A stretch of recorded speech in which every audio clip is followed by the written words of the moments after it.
তাকবীর আল্লাহু আকবার। এখন আল্লাহু আকবার শব্দের অর্থ যদি আপনাদেরকে জিজ্ঞাসা, আপনি কি বলবেন? আল্লাহ সবচেয়ে বড়, তাই না?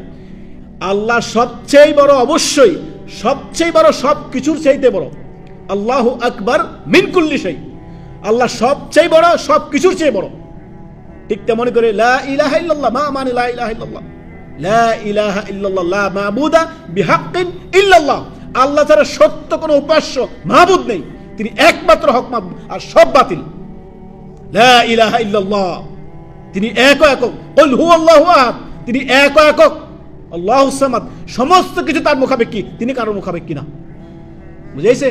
সবসময় খেয়াল রাখবেন। সর্বদাই যেগুলো আমরা জিকির করছি, জিকিরগুলো যদি আমরা জেনে বুঝে করি, লা হাওলা ওয়ালা কুওয়াতা ইল্লা বিল্লাহ, আমার কি শক্তি সামর্থ্য আছে? আল্লাহ রাব্বুল আলামিন যদি তৌফিক না দেন, লা হাওলা ওয়ালা কুওয়াতা ইল্লা বিল্লাহ।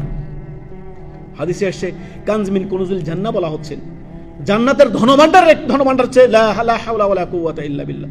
অতএব যা আমরা জিকির করছি অর্থ সহকারে যদি বুঝি জানি, তাহলে আমাদের জীবনে অনেক বিপ্লব নিয়ে আসবে, পরিবর্তন নিয়ে আসবে। জেনে বুঝে জিকির করতে হবে, জেনে বুঝে জিকির করতে হবে।